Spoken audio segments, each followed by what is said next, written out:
ಸಾಮಾಜಿಕ ಜಾಲತಾಣ ಯೂಟ್ಯೂಬ್ ವೀಕ್ಷಕರೆಲ್ಲರಿಗೂ ನನ್ನ ನಮಸ್ಕಾರ. ಜಾತಿಗೆ ಜಾತಿ ವೈರಿ, ನೀರಿಗೆ ಪಾಚಿ ವೈರಿ, ಇದು ಗಾದೆ. ಹಿರಿಯವರು ಹೇಳ್ತಾರೆ, ವೇದ ಸುಳ್ಳಾದರೂ ಗಾದೆ ಸುಳ್ಳಾಗುವುದಿಲ್ಲ ಅಂತ. ನಾನು ಯಾಕೆ ಹೇಳ್ತಾ ಇದ್ದೀನಿ ಅಂದರೆ, ಈ ಮಾತನ್ನ ಪ್ರಸ್ತುತ ಈ ಗಾದೆ ಸಾರಿಗೆ ಸಂಸ್ಥೆ ನೌಕರರಿಗೆ ಅನ್ವಯವಾಗ್ತದೆ. ಒಂದು ಕಡೆ 38 ತಿಂಗಳ ಹಿಂಬಾಕಿ ಇಲ್ಲ, ಹೊಸ ವೇತನ ಒಪ್ಪಂದ 1/1/2024 ಆಗಬೇಕಾಗಿದ್ದಂಥ ವೇತನ ಹೆಚ್ಚಳಕ್ಕೆ ಸಂಬಂಧಪಟ್ಟಂತೆ ಸಂಘಟನೆಗಳಲ್ಲಿ ಸಾಮ್ಯತೆ ಇಲ್ಲ. ಬೆಳಗ್ಗೆದ್ರೆ ಸಂಸ್ಥೆ ನೌಕರರು 3 ಹೊತ್ತು 62 ತಿಂಗಳು ಹಿಂಬಾಕಿ ಬರ್ತದೋ ಬರಲ್ವೋ, ಸರ್ಕಾರ ಏನು ಪ್ರಣಾಳಿಕೆ ರೀತಿ ಸರಿಸಮಾನ ಮಾಡ್ತದೋ ಇಲ್ವೋ, ಹೊಸ ವೇತನ ಒಪ್ಪಂದ ಮಾಡ್ತದೋ ಇಲ್ವೋ, ಮುಖ್ಯಮಂತ್ರಿಗಳು ಅಂಟ್ಕೊಂಡಿರೋ ರೀತಿ 14 ತಿಂಗಳ ಹಿಂಬಾಕಿ ಮಾತ್ರ ಕೊಟ್ಬಿಟ್ಟು ಹಿಂದೂ ಸರ್ಕಾರದವ್ರು 24 ತಿಂಗಳ ಹಿಂಬಾಕಿ ನುಂಗ್ ನೀರು ಕುಡಿದ್ರು. ಇವರೊಂದು 24 ತಿಂಗಳು ಹಿಂಬಾಕಿಯ ನುಂಗ್ ನೀರು ಕುಡಿದ್ಬಿಟ್ಟು 1/1/2024 ಬದಲಾಗಿ 1/4/2026 ವೇತನ ಪರಿಷ್ಕರಣೆ ಮಾಡಿಬಿಟ್ರೆ ಏನಪ್ಪ ಮಾಡೋದು? ಸರಿಸುಮಾರು 3 ರಿಂದ 4 ಲಕ್ಷ ರೂಪಾಯಿ ನಷ್ಟ ಆಯ್ತದೆ ಅಂತ ಅವರು ಕೊರಗ್ತಾವ್ರೆ. ಜೊತೆಗೆ ಒಂದೇ ಸಂಸ್ಥೆಯಲ್ಲಿ 4 ನಿಗಮಗಳಲ್ಲಿ ಚಾಲಕರಾಗಿ ನಿರ್ವಾಹಕರಾಗಿ ದುಡಿತಾ ಇರ್ತಕ್ಕಂಥ ಚಾಲಕರು, ನಿರ್ವಾಹಕರು, ಚಾಲಕ ಕಮ್ ನಿರ್ವಾಹಕರು ಒಬ್ರಿಗೊಬ್ರು ಸಾವತಿ ಮಕ್ಕಳಂತೆ. ಬೆಂಗಳೂರಲ್ಲಿ ಕರ್ತವ್ಯ ನಿರ್ವಹಿಸ್ತಾ ಇರ್ತಕ್ಕಂಥ ಚಾಲಕರು, ನಿರ್ವಾಹಕರು ಏನಾರ ಬಸ್ ಕತ್ತಕ್ಕೆ ಬಂದರೆ ಅಲ್ಲೋಗಿ ಕೌಂಟ್ರಲ್ಲಿ ಎಂಟ್ರಿ ಮಾಡಿಸು, ಯಾಕೆ ಇವನ ETM ಇರುವುದಿಲ್ವೇ? ಎಂತೆಂಥೋ 330 ಪಾಸ್ ಎಂಟ್ರಿ ಮಾಡ್ಕೋಕದೆ. ಅದೇ ರೀತಿ ಸಾರಿಗೆ ಸಂಸ್ಥೆ ನೌಕರರ ನಂಬರ್ರ ಎಂಟ್ರಿ ಮಾಡ್ಕೋಕು ಅದೇ, ಇವನು ಎಂಟ್ರಿ ಮಾಡ್ಕೋಕಾಗೋದಿಲ್ವೇ? ಮೈಸೂರು ಘಟಕದ ಯಾರೋ ಮಹಾನುಭಾವ ಹೇಳ್ತಾನೆ, ಪುಣ್ಯಾತ್ಮ. ಇನ್ನು ಹಾಸನ ವಿಭಾಗಗಳಲ್ಲಿ ಹಲವಾರು ಜನಾರ್ದನ್ ರೆಡ್ಡಿ ಅವರ ಚಿಕ್ಕಪ್ಪದೊಡಪುರ ಮಕ್ಕಳಿದ್ದಾರಂತೆ. ಯಾಕೆಂದರೆ ಗಾಲಿ ಜನಾರ್ದನ್ ರೆಡ್ಡಿ 2008 ರಿಂದ 2013 BJP ಸರ್ಕಾರದ ಅವಧಿಯಲ್ಲಿ ಕರ್ತವ್ಯಕ್ಕೆ ಬರೋರು. ಎಲ್ಲಿಗೆ? ಬೆಂಗಳೂರಿಗೆ ಅಧಿವೇಶನ ನಡೆಯುವಾಗ ಮಧ್ಯಾಹ್ನದ ಊಟಕ್ಕೆ ಹೆಲಿಕಾಪ್ಟ್ರಲ್ಲಿ ಹೋಯ್ತಿದ್ರಂತೆ ಬಳ್ಳಾರಿಗೆ. ಆ ರೀತಿ ಏನಾರ ಇವರು ಹೆಲಿಕಾಪ್ಟ್ರಲ್ಲಿ ಡ್ಯೂಟಿಗೆ ಬರ್ತಾರೋ? ಈ ಹಾಸನ ಡಿವಿಷನ್ನ ಒಂದಷ್ಟು ಜನ, ಈ ಬೆಂಗಳೂರು ಮೈಸೂರು ನಾನ್ ಸ್ಟಾಪ್ ಮಾಡ್ತಾವ್ರಲ್ಲ ಒಂದಷ್ಟು ಜನ ಚಾಲಕ ಕಮ್ ನಿರ್ವಾಹಕರು, ಇಲ್ಲ ಡಿಪೋಗಳ ಹತ್ರ ಬಂದು ಅವರ ಎರ್ಟಿಗಾ, ಇನೋವಾ, ಫಾರ್ಚುನರು, ಲ್ಯಾಂಬೋರ್ಗಿನಿ ಇಂತಹ ಕಾರ್ಗಳಲ್ಲಿ ಬಂದು ಕರ್ತವ್ಯ ನಿರ್ವಹಣೆ ಮಾಡಿಬಿಟ್ಟು ಹೋಯ್ತಾ ಇದ್ದಾರೋ ಏನೋ, ನನಗಂತೂ ಗೊತ್ತಿಲ್ಲ. ಒಂದಂತೂ ತಿಳ್ಕೋಬೇಕು, ಈ ಮಹಾನುಭಾವರು ನಿಮ್ಮ ಯೋಗ್ಯತೆ ನೋಡೇ ಸರ್ಕಾರ ನಿಮಗೆ ಉಂಡೆನಾಮ ಇಕ್ತಾ ಇರೋದು. ಉಂಡೆನಾಮ ಇಕ್ತದೆ. ಮಾತೆತ್ತಿದ್ರೆ ಸಚಿವರು ಹೇಳ್ತಾರೆ 6,000 ಕೋಟಿ ಸಾಲ ಇದೆ, 6,000 ಕೋಟಿ ಸಾಲ ಒರೆಸಿದ್ರು ಅಂತ. ಇವರು 2.5 ವರ್ಷಕ್ಕೆ 4,000 ಕೋಟಿಲಿ 440 ಕೋಟಿ ಕೊಟ್ಟವ್ರೆ. 3,500 ಕೋಟಿ ಉಳ್ಕೋತು. 2.5 ವರ್ಷಕ್ಕೆ 440 ಕೋಟಿ ಕೊಡ್ತಾರೆ, ಅಲ್ಲಿ 3,500 ಕೋಟಿ ಉಳ್ಕೋತು. ಇವರು 6,000 ಕೋಟಿ ಶಕ್ತಿ ದುಡ್ಡ ಉಳಿಸ್ಬಿಟ್ಟು ಹೋಯ್ತಾರೆ. ನಿಮ್ಗೆ ಉಳ್ಕೊಂಡದ್ದೇನು?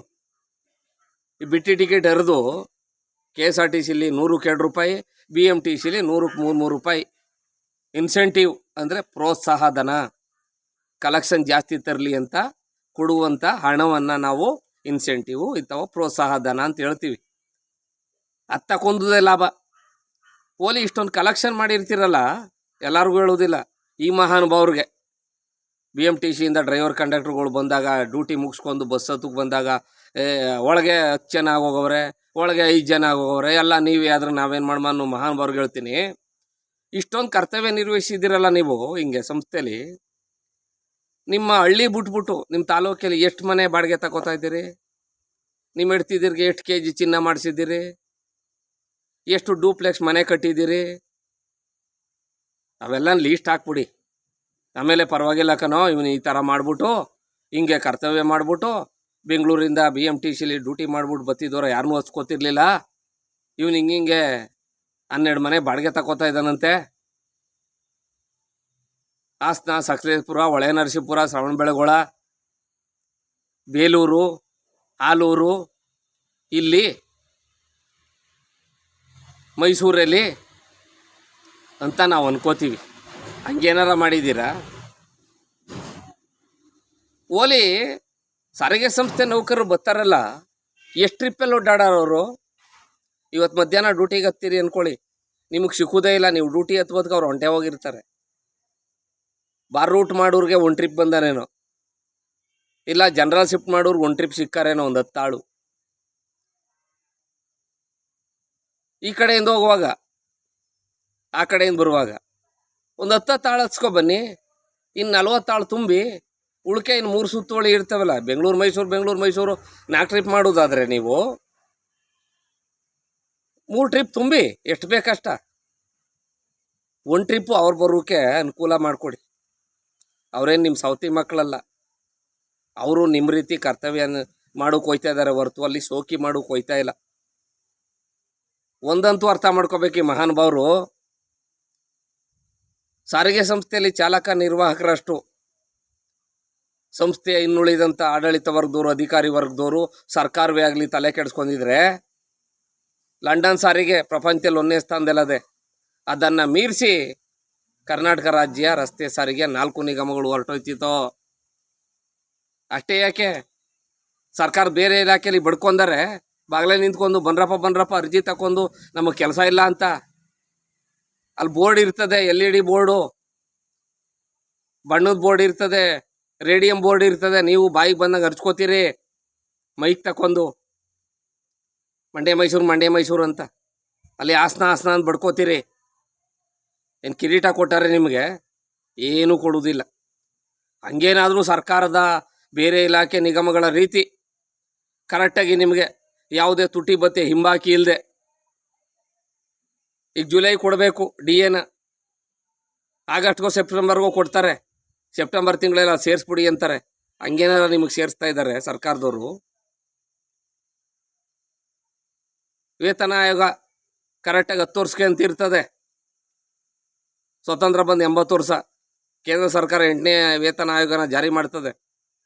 7ನೇ ವೇತನ ಆಯೋಗ ರಾಜ್ಯ ಸರ್ಕಾರದಲ್ಲಿದೆ, ಮುಂದೆ ಅದು ಮಾಡ್ತದೆ.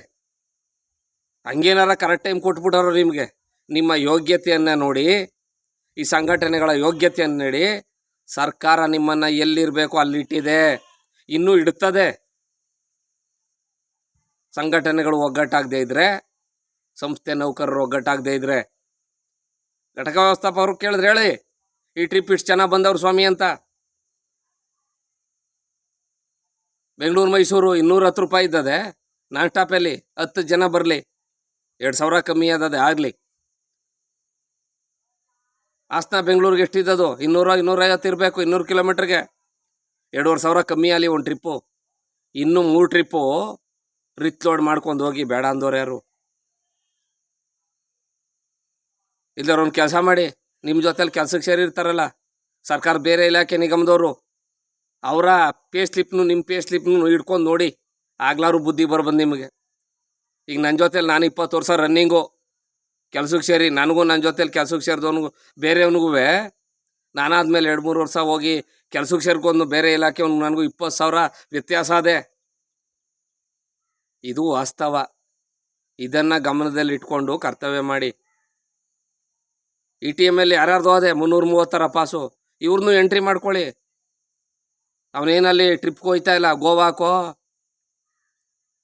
ಊಟಿ ಕೊಡೈಕೆನಾಲ್ಗೋ, ಮುನ್ನಾರ್ಗೋ ಟ್ರಿಪ್ ಮಾಡೋಕ್ಕೆ, ಮಜಾ ಮಾಡ್ಕೊ ಬರೋಕ್ಕೆ ಕರ್ತವ್ಯಕ್ಕೆ ಬಂದವನೇ ಕರ್ತವ್ಯ ಮುಗಿಸ್ಕೊ ಹೋಯ್ತಾನೆ. ಯಾಕೆ? ಸಂಸ್ಥೆ ಕೊಡ್ತಾ ಇರ್ತಕ್ಕಂಥ ಸಂಬಳದಲ್ಲಿ ಹೆಂಡತಿ ಮಕ್ಕಳು ಸಂಸಾರ ತಂದು ಇಲ್ಲಿ ಓದ್ಸೋಕ್ಕಾಗೋದಿಲ್ಲ, ಬದುಕೋಕ್ಕಾಗೋದಿಲ್ಲ ಅಂಥೇಳಿ ಊರಿಂದ ಅವನು ಬತ್ತಾವನೆ. ಬಹುಶಃ ಒಂದು ಹೇಳ್ತೀನಿ ಕೇಳಿ, ಬೆಂಗಳೂರು ಮಹಾನಗರ ಸಾರಿಗೆ ಸಂಸ್ಥೆಯಲ್ಲಿ ಹೋಗೋರೆಲ್ಲನೇ ಟ್ರಾನ್ಸ್ಫರ್ ಕೊಟ್ಬಿಡ್ತೀರಿ ಅಂದರೆ ಇರೋ 30-32 ಸಾವಿರ ಜನ ನೌಕರರಿದ್ದಾರೇನೋ, 2-3 ಸಾವಿರ ಜನ ಉಳ್ಕೋಬೋದು. ಎಲ್ಲರೂ ಹೊಂಟೋಯ್ತಾರೆ. BMTC ಸವ ಸಾಕು ಅಂತ. ವಾಸ್ತವ ಈ ರೀತಿ ಇರುವಾಗ ದಯವಿಟ್ಟು ಗಾಯದ ಮೇಲೆ ಉಪ್ಪು ಸುರಿಯುವಂಥ ಕೆಲಸ, ಗಾಯದ ಮೇಲೆ ಬರೆ ಎಳೆಯುವಂಥ ಕೆಲಸವನ್ನು KSRTCಯ ಮೈಸೂರು ನಾನ್ ಸ್ಟಾಪ್ ಮಾಡೋರು, ಹಾಸನ ಡಿವಿಷನ್ನ ಕೆಲವಷ್ಟು ಬೃಹಸ್ಪತಿಗಳಿದ್ದೀರಿ, ನೀವು ಮಾಡಬೇಡಿ. ಇದು ಒಳ್ಳೆಯದಲ್ಲ ಅಂತ ಹೇಳ್ತಾ ನನ್ನ ಈ ಯೂಟ್ಯೂಬ್ ವಿಡಿಯೋಗಳಿಗೆ ಪೂರ್ಣ ವಿರಾಮ ಆಗ್ತಾಯಿದ್ದೀನಿ. ಮತ್ತೊಂದು ಹೊಸ ವಿಚಾರದೊಂದಿಗೆ ನಿಮ್ಮ ಮುಂದೆ ಬರ್ತೀನಿ. ನಮಸ್ಕಾರ.